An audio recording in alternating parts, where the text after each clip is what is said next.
Thanks, everyone. One thing Rick didn't mention about my background is I did my undergraduate at Duke. That's right. And now I've switched sides. I was an undergrad engineer here several years ago, and I was just thinking that this is the last time I gave a talk at Duke was defending my senior thesis, so it's been a while. Anyways, I'm really happy with my new position now at UNC and happy to be close to you all too. My interests are basically in air pollution and climate change, and I like to think about how the problems are related, and where I see myself going over the next 5 or 10 years is thinking about, are there ways that we can address both of these big and important and difficult problems in a coordinated way, so that we get value added by thinking about them as a coherent whole, rather than thinking about them as separate problems. And when I talk about air pollution here, I'm concerned about ozone in particular matter, but the stuff I'll be talking about today mainly has to do with ozone, and ozone's a greenhouse gas as well as an air pollutant. Okay. So I'll also, in addition to talking about ozone, I'll be talking about methane a lot. Methane is interesting and unique. It's both a greenhouse gas, and what's less well known about methane is that it reacts in the atmosphere to form ozone. And in this slide, I'll give you some of the background for those who don't know about how ozone's formed in the atmosphere. So ozone isn't emitted directly. It's formed in the atmosphere by chemical reactions involving nitrogen oxides, which I'll call NOx, and volatile organic compounds, or VOCs. So these two compounds react together in chemical reactions to form ozone. And generally that happens on a scale, on sort of an urban scale or a regional scale. It turns out that in addition to VOCs, methane is also a VOC. And if we look we're used to think about ozone as an urban problem. And on the urban scale, it's VOCs that come from cars and other industries and that sort of thing that are the driving factors for producing ozone locally. But if we look over the whole troposphere, the whole lower atmosphere of the Earth, methane is by far the dominant VOC, contributing much more, by far the dominant human-caused or anthropogenic VOC that reacts in the atmosphere to form ozone. So while VOCs here generally have a lifetime of a day or hours, or some VOCs can last weeks or even a month, because of those short lifetimes, they affect ozone locally. But methane has a long lifetime in the atmosphere of about a decade, so that methane spreads out uniformly, and methane affects the global background concentration of ozone. So methane causes globally ozone concentrations to be higher than they would have been otherwise. And that means if we think about like the Los Angeles context, that means that the air blowing into Los Angeles has more ozone in it than it would have otherwise. And then this fast chemistry that happens with NOx and VOCs contributes more ozone that causes the urban peak. So we have a couple of choices. We can decrease local sources, or we can also think about decreasing the global background of ozone as a way of managing the ozone. Okay, and I'll be talking about that some more. So in line with what I just told you, there's measurements that show that background ozone concentrations, that is, if we go out to someplace remote and measure what ozone is, that's growing. And believe it or not, there were measurements of ozone back into the 19th century, the late 19th century, showing these are measurements from European mountain sites. And this shows that ozone at that time was on the order of 10 parts per billion. Typical background concentration, and you can see here that at these sites it's grown pretty substantially. Typical background concentrations of ozone are thought to be around the order of 20 to 30 parts per billion now, where the increase from the historic concentration to now in background ozone has been attributed in modeling studies, in part due to methane increases and in part due to increases in NOx. And then if we look into the future, these are results from several models looking into the future over the next century. Those increases in ozone that are projected to occur are expected again to be about half due to increased methane emissions and half due to NOx. Okay, I mentioned before that ozone's a greenhouse gas, and of course methane is too. And these are results from the new IPCC report quantifying the effect of human emissions on the radiative forcing of climate, where a positive radiative forcing is a warming influence. That is, the radiative forcing is an indicator of the energy balance of the Earth and changes in that. where so CO2 is thought to have, of course, a positive radiative-forcing cause of warming. And I wanted to show this slide because methane and ozone are the second and third most important greenhouse gases behind carbon dioxide in terms of human contributions so far to global climate change. We can also think about this problem in the ozone management context, and I'm presenting here the tightening vice, I call it, of ozone management, where we have, looking historically and then into the future, we're tightening standards as we learn more about the health effects of ozone. And that's happened recently in the United States and also in Europe. But at the same time, the background concentration is growing, where this growth in the background concentration is in part, as I said, due to methane. So that means the difference between the standard and the background concentration, we need to squeeze out more emission reductions from local sources and regional sources if we're air quality managers in the United States or in Europe, for example. So at some point you would think that we can continue to address these local and regional sources, or at some point it might make sense to begin to think about this background, and I'll be addressing that here. Or to look at this from the ozone management context historically. We first thought of ozone going back to the 1950s as an urban problem in places like Los Angeles. And the main way that we went about addressing ozone at that time was through VOCs. This is non-methane VOCs, everything else other than methane. Going into the 1980s, we started to recognize that ozone was a regional problem. There were papers at that time describing a so-called river of ozone going from Atlanta up to Washington, D.C., and New York and Boston, and that it became recognized as an interstate problem. One state, that had an ozone problem was unable individually to address their own ozone problem because there was contributions from other states. And actually, Bill Shamides, who's here now, had a lot to do with the development of those ideas of ozone as a regional problem. But recognizing that it's a regional pollutant, we started thinking about decreasing emissions of NOx. So now we're saying as we go into the future, the global background concentrations of ozone are also increasing. So we'll ask the question here, given that global background concentrations are going up, we're increasingly recognizing intercontinental transport of ozone, the effect of one continent on another, such as Asian emissions on the United States. And we'll ask in this talk whether it makes sense to decrease emissions of methane. And I'll do that as we go through here. This talk is basically, I'm throwing a lot of science at you, but at its core, it's also a cost-benefit analysis is what I'll be talking about with you, where we'll compare the costs of reducing methane emissions with the benefits that we get for human health by reducing ozone concentrations globally. Okay, so first, I want to think a little bit about, since we're going to talk about the cost of reducing methane, first think about where methane emissions come from. And there's uncertainties in the methane emissions, so each of these little slices, there's a fairly substantial uncertainty associated with it. But the general picture, I think, is pretty well established, that we emit roughly 500 million tons of methane per year globally, where over half of that, maybe 60%, is caused by human sources and the rest is natural. And among the human sources then, there's many contributions from many different sectors, including the agricultural sectors, rice and animals, that's mainly cows, and then industrial sectors in coal, oil, and natural gas. And natural gas is methane basically. And so that suggests that if we can find ways to capture methane, it potentially has value in the market. And then there's also contributions from wastewater, landfills, and biomass burning.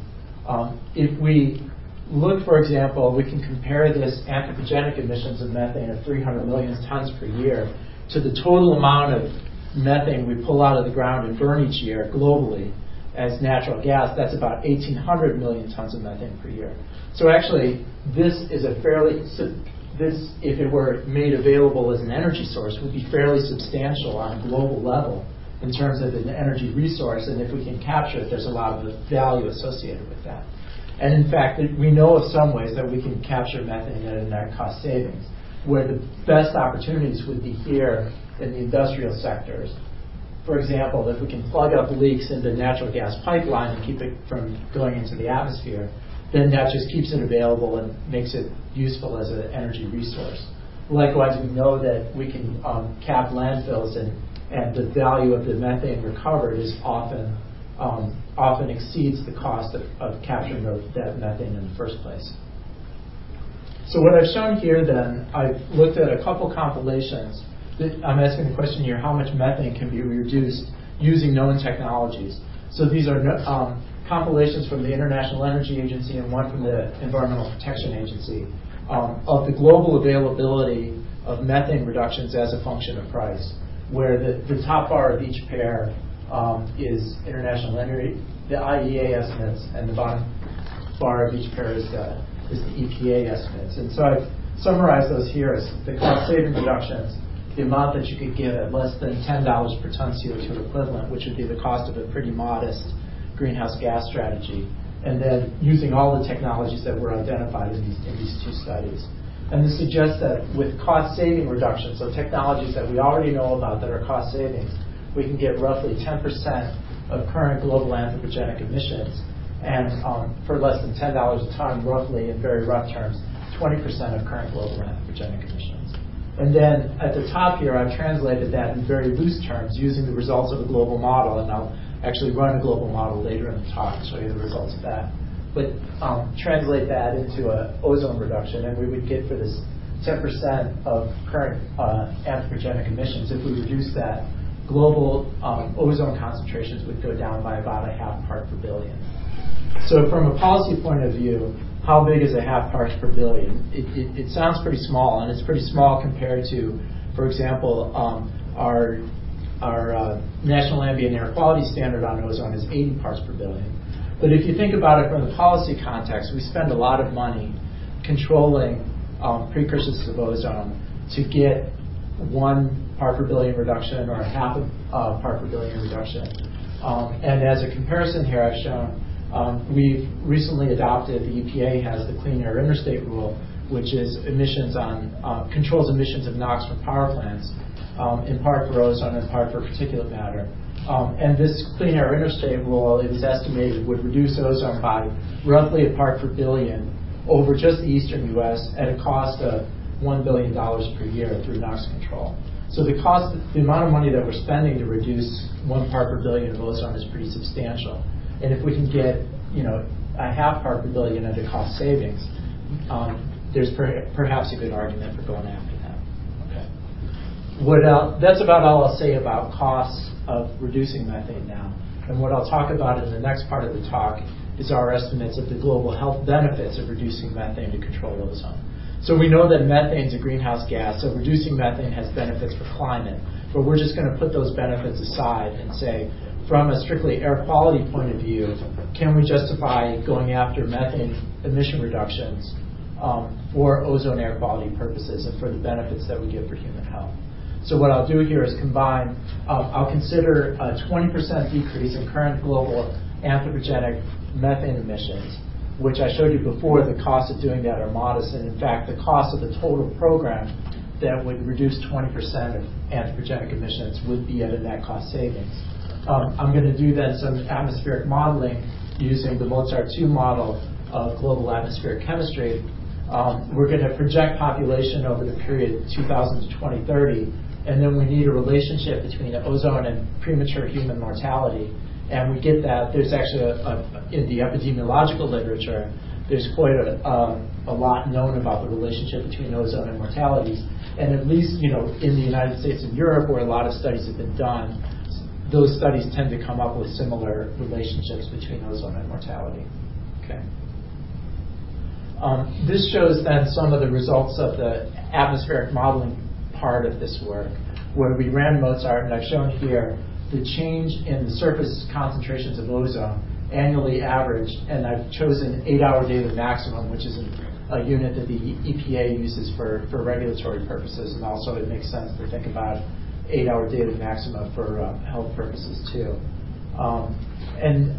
So the net results, the spatial distribution of the change in surface ozone is shown here, where we actually get ozone reduced it in the model everywhere in the world, where the biggest reductions would be in the southern hemisphere here. But actually the spatial distribution is fairly uniform. So, it varies between something like a half part per billion to a global average of something like 1 part per billion to peaks in North Africa, the Middle East, and Europe of 1.5 to 2 parts per billion, something like that. And I've shown some statistics here for what this would be. For example, the 8-hour population weighted change in ozone would be greater than 1 part per billion.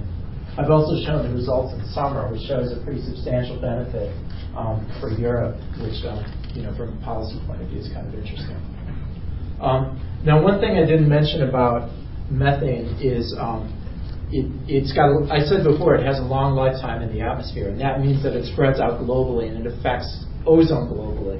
But it also does so slowly, so that a change in methane emissions now will take some time to come into effect. And I've shown that here. So these are the mortality benefits, that is, avoided premature mortalities per year globally as a function of time into the present, where we assume that 20% reduction happens immediately in the year 2010 and is sustained thereafter. Okay, so we gradually approach so that by 2030, globally there's about 30,000 avoided premature mortalities per year, and accumulated over this period 2010 to 2030, about 370,000 avoided premature mortalities.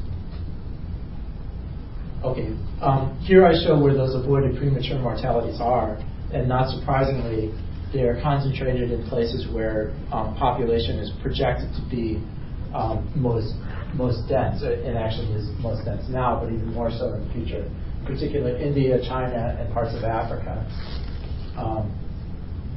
You'll also see sort of big cities popping out, like Los Angeles and Mexico City, because they're big population centers. Here I've shown the avoided mortalities in the future per million people in the population, which is greatest in Africa, and that's both because of a big change in ozone due to the change in methane, but more so because Africa has the biggest baseline mortality rate of any region in the world. Okay, and it's least in Latin America, a small change of ozone from the change in methane, and a relatively low baseline mortality rate because the population distribution is so young.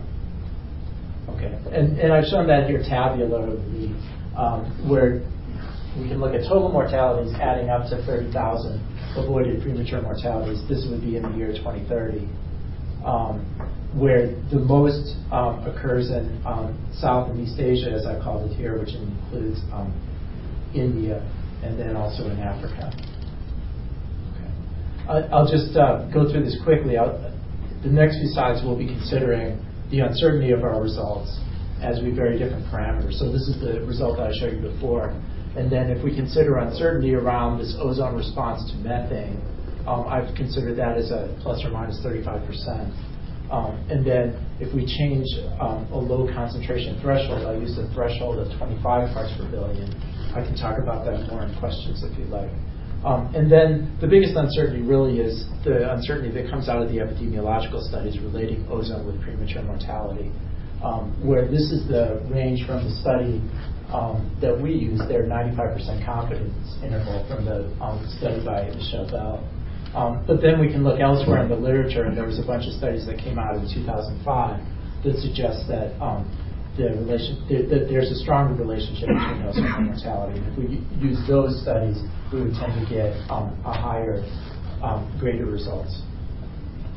What I'll do here then is pull back and compare costs and benefits.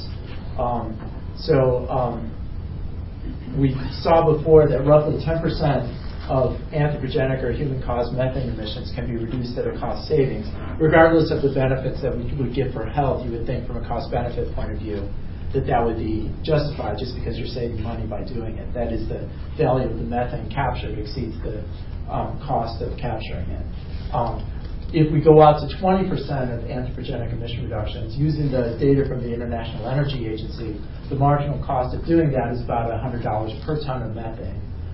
And then combining that with our modeling studies of the number of avoided premature mortalities, we can estimate what I'll call a marginal cost effectiveness of about $420,000 per avoided mortality.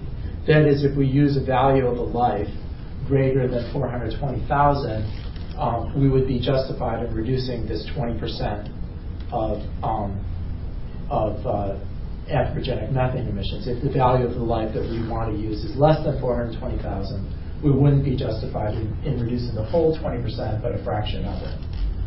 Okay, and if we use $1 million a life as an illustration, which isn't crazy compared to, for example, in this country, we use, the EPA will frequently use 6.5 million, something like that, for avoided premature mortality domestically. So on a global scale, something like $1 million is probably in the right ballpark, but if you want to use another number, that's fine. We estimate that the value per ton of methane reduced is $240,000 per ton, or converting it to CO2 equivalents, $12 per ton of CO2 equivalents. The value of reducing carbon, the carbon price in the European market, for example, is about $20 per ton of CO2, so that if we reduce, the methane reductions that are going on as part of the European trading scheme and the Kyoto Protocol, we're suggesting could be about half of that could be justified for human health benefits by reducing methane and ozone. Yeah. Can you help me understand a little bit better the process by which the ozone causes the mortality? Is it episodic high ozone events? And if so, is there, I'm not an atmospheric chemist, is there something about the way methane enters the equation as opposed to the other VOCs and NOx that is relevant? Okay, good question. So first off, we can kind of separate methane's causing ozone with ozone's causing mortality, and think about them as two steps. So once it's ozone, it doesn't matter what caused it, right? So methane is just another VOC, but it behaves very differently because it's long-lived, but there's big quantities of it out there. So it affects the global background of ozone, as I was saying before. So then ozone on mortality, right? The way we understand that there's a relationship there is through these big epidemiological studies. And in fact, the one I was using by Michelle Bell used data over a 20-year period from the 95 biggest cities in the United States. Okay, and what they do is look at daily counts of people dying and relate that with daily ozone concentrations. And lo and behold, when you do the statistics, there's a relationship between the two. But it's very hard to see it. Okay, it's very hard to see it. You need the pretty sophisticated statistics to pull out those relationships. But then, using those same epidemiological models, you can look at, as a function of ozone concentration, does a change of 1 part per billion, is the slope the same the whole over a range of concentrations? And some authors have said, yes, that even going to very low concentrations, well below the thresholds that we have for regulatory purposes, that same relationship between ozone and mortality holds. So if you change 1 part per billion of ozone, when the total is 20 parts per billion, you would, the suggestion is that you would save the same number of lives as if it's 80 parts per billion or even 100 parts per billion and reduced by 1 part per billion of ozone. Okay. What is the, these studies have also looked at what is the causative mechanism. So, lots of toxicologists will study the effect of ozone on human lungs and stuff like that. But it's really through epidemiology that we know that these relationships exist. So those epidemiological studies, have looked at, is there a different effect on older populations versus young? Some have said there is, but generally the literature's been inconclusive. Is it more likely due to that people are dying of some health-related causes than others? And you would think, first off, it has something to do with the cardiovascular system. So for example, heart attacks, more common on days that there's ozone. And those haven't been very conclusive either. It seems that people are dying of all kinds of causes more on days when ozone is higher than on other days. So we still have a muddy picture there. And one of the things that, we can be criticized for in this study, and I have been as I presented this, but we just don't have better information, is using results from epidemiological studies in the United States and Europe and applying it to the rest of the world. There's just not been the same repetition of those kinds of studies elsewhere in the world to really know if those relationships exist. So we're assuming that they do, but that's just out of ignorance because, what else would we assume? I gave you a long answer. No, that's right. That's very good. Okay, so what I'm going to do here is kind of wrap up this part of the methane picture, and we can do that by looking at the multiple benefits, I'll call it, of reducing methane, where we're looking at this 20% reduction of anthropogenic methane emissions. We would get ozone reduced globally by about 1 part per billion. We would reduce radiative forcing by, I estimated, about 0.14 watts per square meter, where that's radiative forcing due to both ozone and methane because both are greenhouse gases. We could save money through implementation using the numbers from the IEA.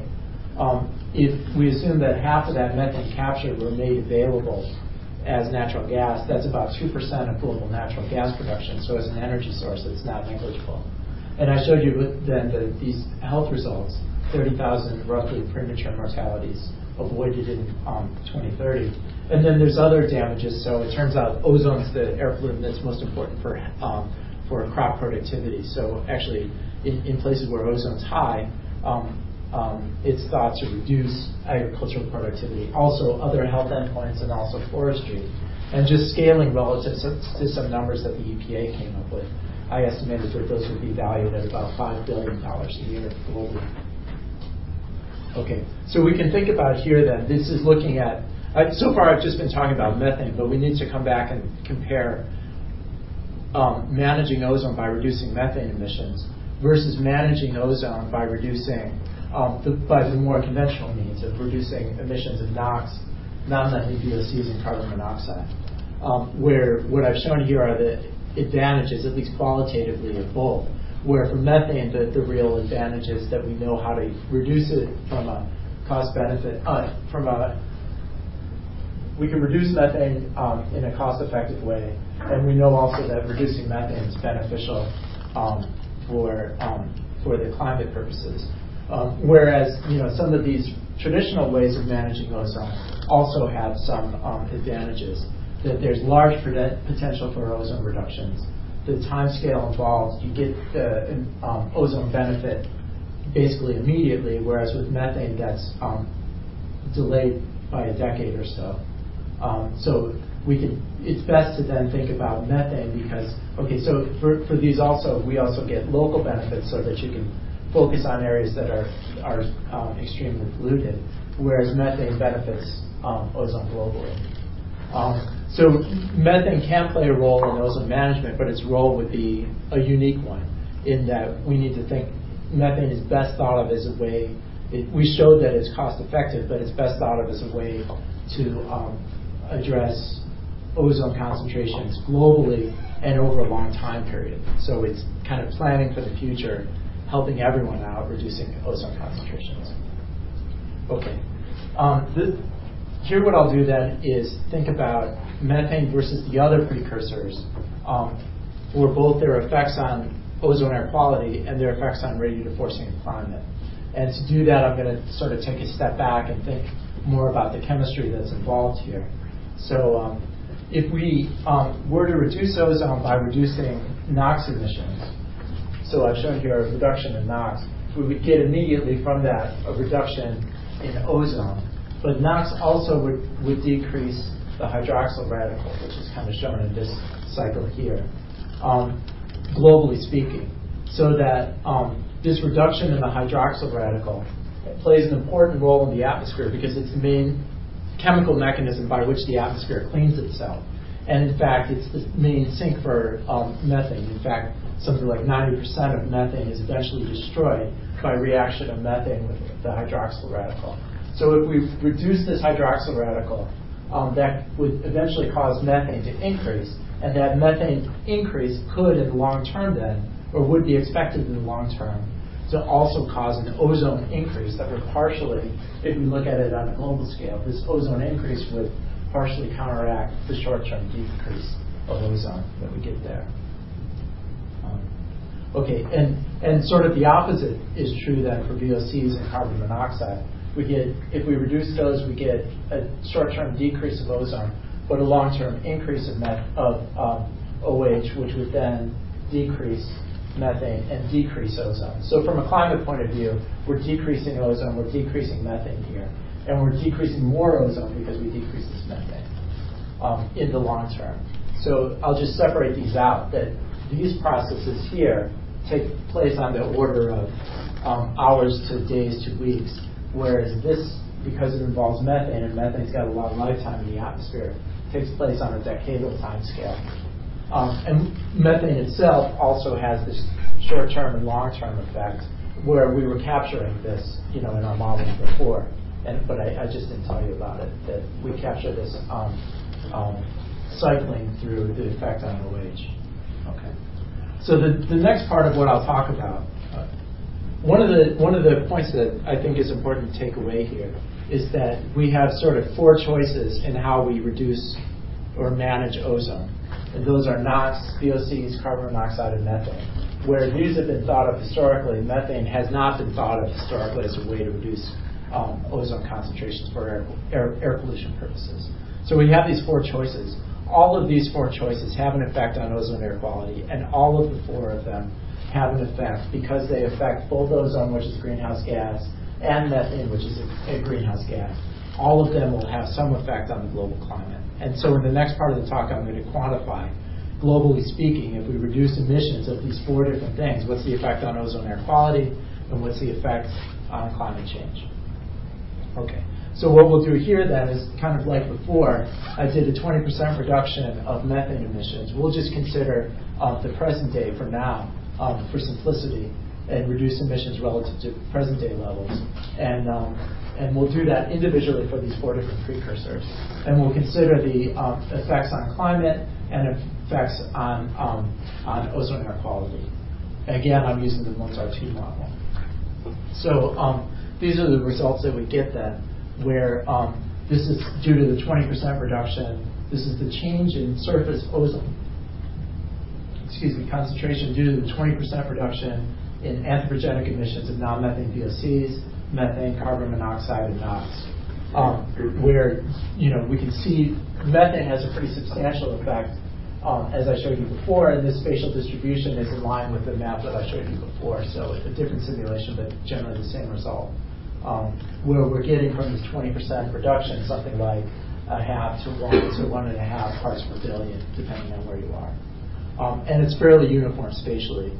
So in contrast to that, when we reduce the NOx reduction, we get big benefits for ozone air quality locally. But far from big polluting sources, the effects on ozone air quality aren't that big. Okay. And relatively smaller effects when we reduce the carbon monoxide and non-methane VOCs. What I'll show you here then, these are some indicators of the changes in ozone. I'll ask you first to focus on the solid bars, which are the effects that we get at steady state. That is accounting for the long-term effect of methane increasing or decreasing. And I'll talk more about that in a minute. But this is the total burden of ozone in the troposphere and how that decreases under these four different scenarios where we decrease each of these four precursors. And then the change in annual average surface ozone concentration averaged all over the world. And you can see that in both of these cases, the methane reduction causes the greatest decrease in ozone, followed by the other precursors, NOx, carbon monoxide, and VOCs. But if we look at, because the NOx reduction was focused in places that are polluted and where people live, I'm looking here at a metric that would be more relevant for health and for ozone management purposes. So this is the change in surface ozone globally, population weighted. The 8-hour daily maximum, and I pulled out for each different grid cell what I'll call the ozone season, which is the 3-month period with the highest ozone, because we often care about ozone the most here in the summer, but elsewhere in other seasons of the world when ozone tends to be highest. And when we do that, the change in NOx causes the greatest decrease in ozone followed, but the methane is also pretty substantial. The last thing I'll point out here has to do with this long-term issue. So I said before, so that it's contrasting the short-term effect, the effect that comes out of the model when we run it immediately, and the steady-state effect when we fold in the effect of the change in methane on ozone in the long term. So this decrease in NOx causes a short-term decrease in ozone that's shown by the solid one.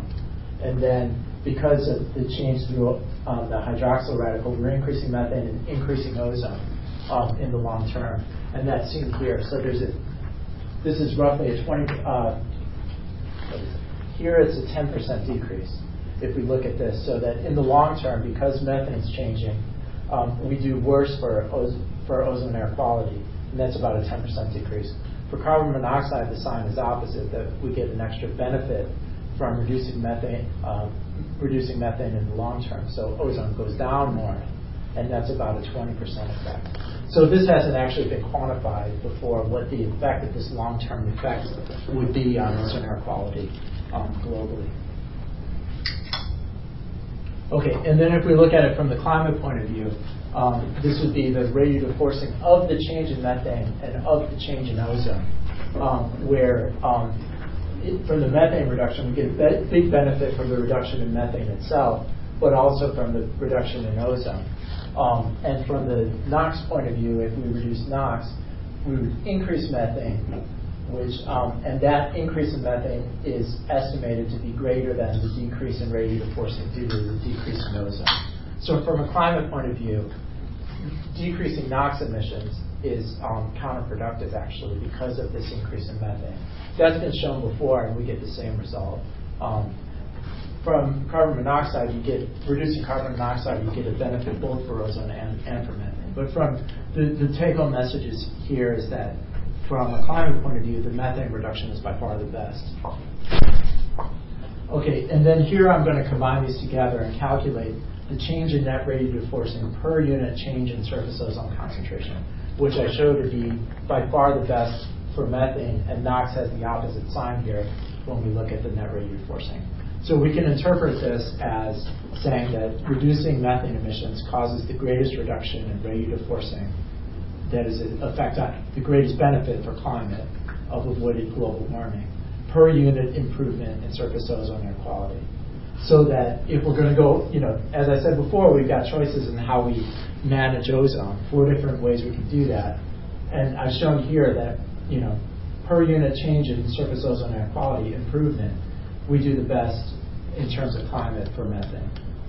So the conclusions of this part of the talk then are basically, this is the one I want to focus on, that of the means that we have available among the 4 choices to improve ozone air quality, the emission reduction of methane best decreases the climate forcing, and I'll use this indicator of the change in radiative forcing per unit change in surface air quality to show that.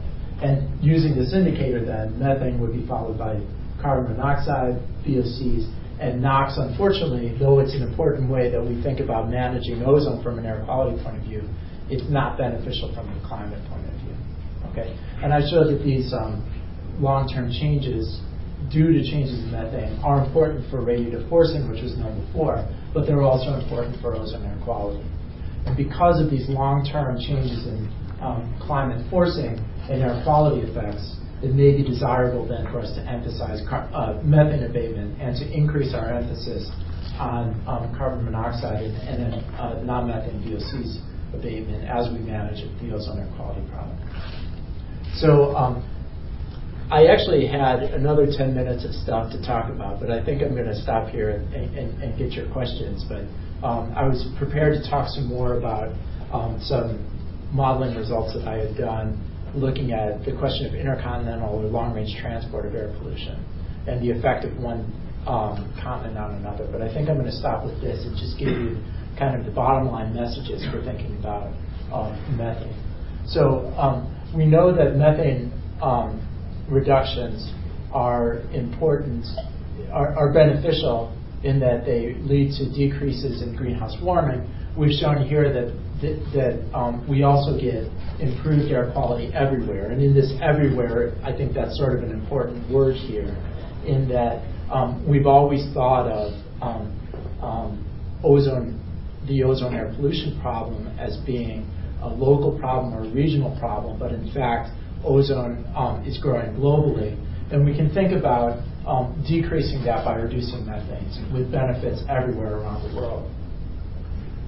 One of the important messages to them would be the multiple benefits of reducing methane, that it's good for climate, good for air quality, and because it's good for air quality, it's good for health, good for ecosystems, and we can save money by doing it. And I just want to come back to this figure to talk about before we go to questions, a little bit about the broader context, at least from the air quality point of view, about how air quality and climate relate. Okay, so ozone is clearly an air pollutant that we care about, and it's also a greenhouse gas.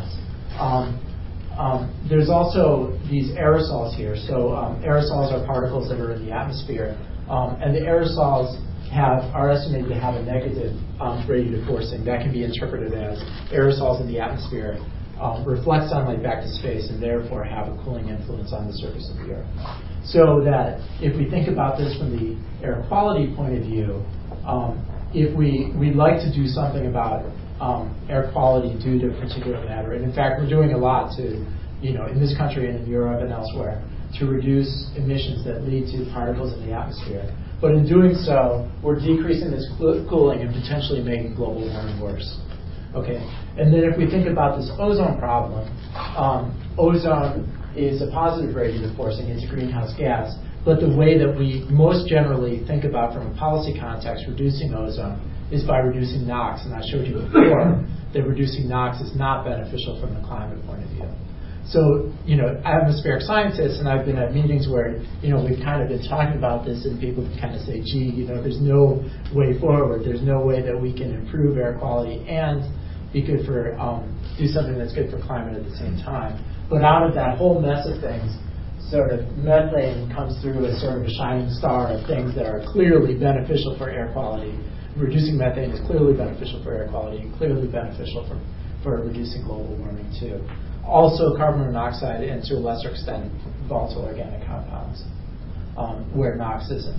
And so I made the case here that of the ways that we can reduce this ozone air pollution, we have choices about how to do that. Reducing methane would be the most effective way to do that from a climate point of view. And you can likewise argue that among this whole mess of aerosols, there's a fraction of those aerosols that are warming, and those would be black carbon aerosols. So among the aerosols, it would likely be the case that reducing black carbon emissions would be most beneficial of the ways to reduce particulate matter concentrations for air quality purposes. Reducing black carbon emissions would be most beneficial for climate change. So those are some thoughts I just want to leave you with, and thanks for attention, and I'm happy to take whatever questions you have.